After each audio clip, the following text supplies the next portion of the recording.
우리 박수는 하지 말고 하여튼 우리 서로 인사하십시다. 사랑하고 축복합니다.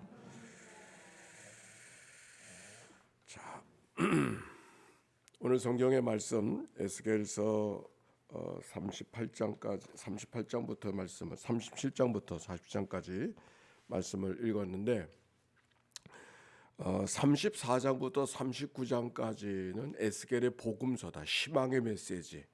바벨론의 포로로 잡혀가 있는 백성들 더욱이 이제 성까지 함락되어져서 다시 돌아올 수 없을 거라고 생각하고 좌절과 낙담 속에 있는 그 백성들에게 희망의 말씀을 선포하는 이야기가 34장부터 이어지고 있습니다.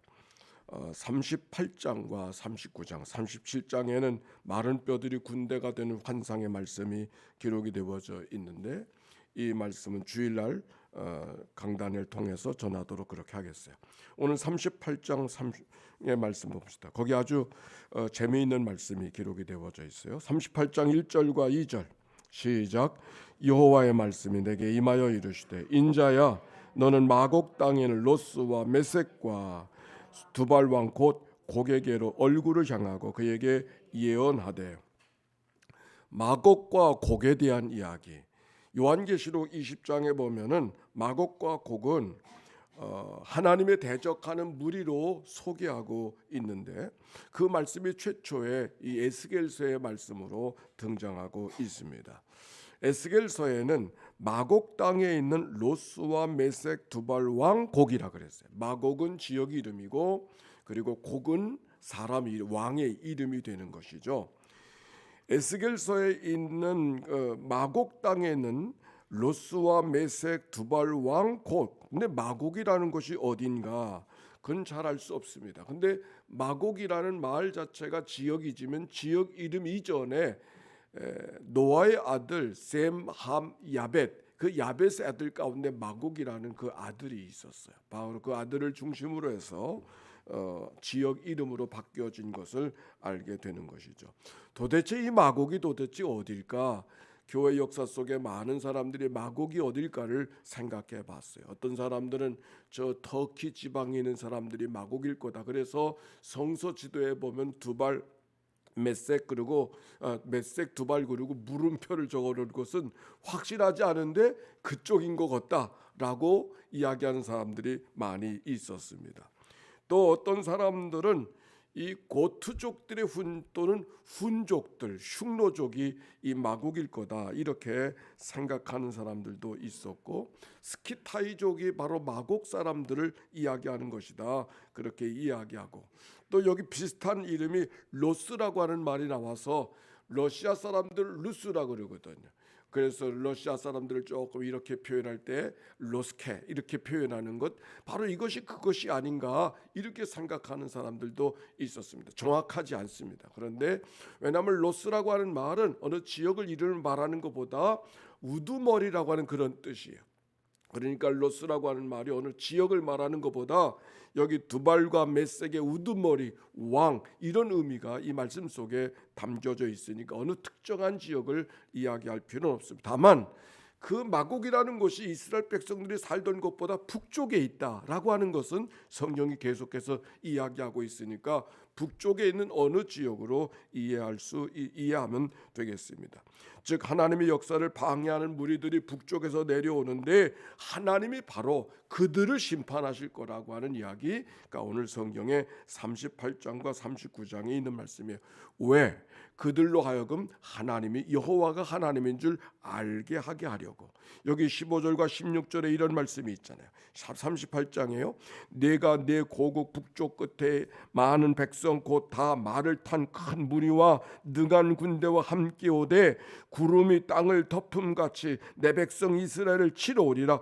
고가 끝날에 내가 너를 이끌어다가 내 땅을 치게 하리니 이는 내가 너로 말미암아 이방 사람의 눈앞에서 내 거룩함을 나타내어 그들이 나를 알게 하려 함이라 이렇게 말씀해요. 23절에도 보니까 이같이 내가 여러 나라의 눈에 내 위대함과 내 거룩함을 나타내어 나를 알게 하리니 내가 여호와인 줄을 그들이 알리라. 하나님께서 하나님이 누구신가, 하나님이 하나님이신 것을 드러내는 그런 역사의 도구로 마곡이라고 하는 것을 설명하고 있는 것을 성경을 통해 발견하게 되어져. 39장에도 비슷한 이야기가 이어가고 있는데 39장의 말씀 가운데도 보니까 22절, 21절과 22절 보세요. 39장에요. 내가 내 영광을 여러 민족 가운데 나타내어 모든 민족이 내가 행한 심판과 내가 그 위에 나타낸 권능을 보게 하리니 그날 이후에 이스라엘 족속은 내가 여호와 자기들의 하나님인 줄 알겠고, 하나님이 하나님이신 것을, 여호와가 하나님인 줄 알게 하시는 역사가 바로 이 마곡과 마곡의 왕 곡에 대한 다스리는 이야기 속에 담겨져 있음을 알게 됩니다. 그런데 오늘 여러분과 함께 나누고 싶은 말씀은 그 백성들이 다 돌아오게, 포로된 백성들을 다 돌아오게 하기 위함이라고 말씀해 주셨는데, 돌아올 때 이야기를 이렇게 적고 있어요. 25절. 그러므로 주 여호와께서 이같이 말씀하셨느니라. 이제 내 거룩한 이름을 위하여 열심을 내어 야곱의 사로잡힌 자를 돌아오게 하며 이스라엘 온 족속에게 사랑을 베풀리라. 26절 시작. 그들이 그 땅에 평안히 거주하고 두렵게 할 자가 없게 될 때에 부끄러움을 품고 내게 범한 죄를 뉘우치리니, 그래서 그들이 돌아와서 평안히 거주하게 하고 두렵게 할 자가 없게 될 때에 부끄러움을 품고 내게 범한 죄를 뉘우치게 할 것이라고 이렇게 말씀하고 있습니다. 즉 하나님이 하나님 되심을 무엇으로 증거하는가? 바벨론의 포로로 잡혀가는 그 백성들을 돌아오게 하는데, 그 모든 다른 그 안에 덫을 놓는 여러 가지 대적의 세력들을 하나님이 물리쳐 주셔서 그들을 돌아오게 하고 평안히 거주하게 하고 다윗이라는 새 왕을 통해서 온 땅을 다스리시는 그런 은혜의 백성이 되게 하실 것이라는 말씀이 오늘 그들을 향한 희망의 메시지였습니다. 그런 오늘 여러분과 함께 나누고 싶은 이야기가, 돌아오는 백성들이 어떻게 돌아오는가? 두렵게 할 자가 없게 될 때 부끄러움을 품고 내게 범한 죄를 뉘우치리니 그랬어요. 부끄러움을 품고 내게 범한 죄를 뉘우치리니, 새 영을 부어주셔서 그들을 돌아오게 하시는 역사가 계속해서 기록되고 있는데, 성령의 역사, 내가 내 영을 이스라엘 족속들에게 쏟아 부어주신 하나님의 은혜가 뭔가? 내 안에 부끄러움을 갖고 살아가게 하는 거예요. 우리들의 시대를 가리켜 뭐라 그래요? 부끄러워도 부끄러운 줄 모르고 살아가는 시대라고 말하잖아요. 부끄러움을 갖고 산다는 것이 얼마나 귀중한가, 수치감을 갖고 살아간다는 것이 얼마나 소중한가. 바로 그것이 하나님께서 우리의 마음을 하나님께로 돌이키게 하는, 부끄러움을 가질 때 비로소 하나님 앞에 내가 죄인인 것을 깨닫게 하고 내가 허물진 인생인 것을 깨닫게 함으로 하나님의 은혜를 구하는 백성이 되지 않겠습니까? 에스겔서 36장에 보니까 또 내가 내 영을 너희에게 주며 내 마음을, 새 마음을 너희에게 주되 너 육신에서 굳은 마음을 제거하고 부드러운 마음을 줄 것이며 그랬어요. 굳은 마음, 부끄러움을 모르는 사람. 현대 교회를 가리켜서 부끄러움을 모르는 교회라 그러죠. 하나님을 대적하는 일들을 하면서도 그것이 부끄러운지를 몰라.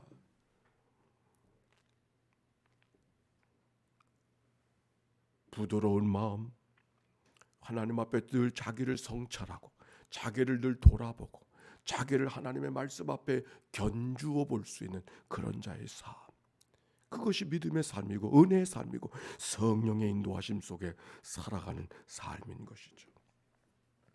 오늘 이 아침 그들이 돌아오게 하실 때 부끄러움을 품고 내게 범한 죄를 뉘우치리니, 그냥 돌아오는 게 아니에요.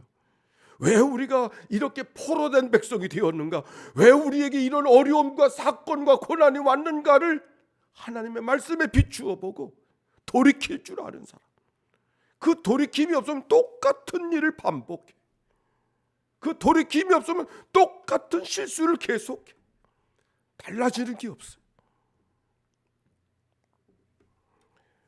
부끄러움을 품고 내게 범한 죄를 뉘우치리니, 오늘 말씀이 우리 가운데 들려져서 우리의 삶이 늘 하나님 앞에 더 은혜 앞에 다가서고 하나님 앞에 붙들려가는 그런 믿음의 삶이, 그래서 하나님의 말씀으로 우리의 삶이 성품이 변하고 우리의 생각이 바뀌어져서 하나님의 선한 뜻을 이루어가는 믿음의 은혜의 역사가 우리 모두 가운데 임하게 되시기를 주의 이름으로 축원합니다. 같이 기도하십시다. 예수의 기도입니다. 하나님의 아들 우리 주 예수 그리스도요, 이 죄인을 불쌍히 여기소서. 하나님의 아들 우리 주 예수 그리스도요, 포로된 백성들을 돌아오게 하신 하나님의 거룩한 역사, 부끄러움을 품고 범한 죄를 뉘우치며 돌아오게 하시는 하나님의 거룩한 성령의 역사가 오늘도 하나님의 교회 속에 우리들의 심령 속에 임하게 하옵소서. 하나님의 아들 우리 주 예수 그리스도요, 부끄러운 일들을 만들면서도 부끄러워할 줄 모르는 연약한 인생을 긍휼히 여겨 주옵소서. 하나님의 아들 우리 주 예수 그리스도요, YDTS 오늘 수료식을 거행하는데 하나님이여 은혜를 베풀어 주소서. 기도하는 제자들 하나님의 교회에 품고 끌어안고 기도하는 하나님의 백성들이 아름답게 세워지는 귀한 시간 되게 하옵소서. 하나님의 아들 우리 주 예수 그리스도요, 새벽을 깨워 주께로 달려나오게 하시고 귀한 예물 봉헌하는 믿음의 가족들 하나님 앞에 묻고 드리며 순복하기를 원하는 종들 가운데 성령으로 임하게 하여 주시어서 하나님이 하시는 말씀을 아멘 받고 돌아가는 믿음의 백성으로 채워주시사 오늘도 성령으로 충만하고 성령의 강력한 이끌림 속에 살아가는 저들 되도록 인도해 주옵소서. 우리를 구원하신 예수님의 이름으로 기도하옵나이다. 아멘. 이제는 성부 성자 성령 삼일체 하나님의 크신 은혜와 사랑과 역사가 이제와 같이 영원히 함께해 주시기를 축원하옵나이다. 아멘.